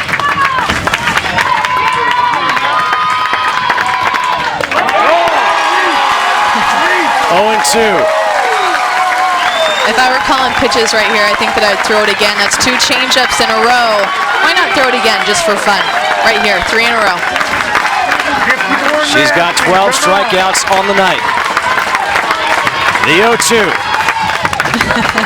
Missing up high, 1 ball and 2 strikes. I know as a pitcher, too, she wanted that one to be a strike so bad, and I kind of saw when she was getting her grip, she had a little bit of a grin on her face. I had a feeling she would throw 3 changeups in a row.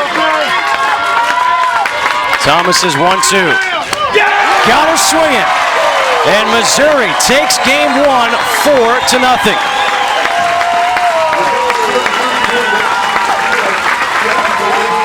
The final out of the game is the same as the first out of the game. A strikeout for Chelsea Thomas.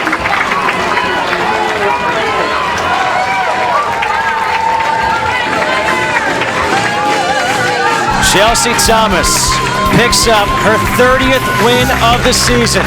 We'll have some more from here at Columbia when we come back.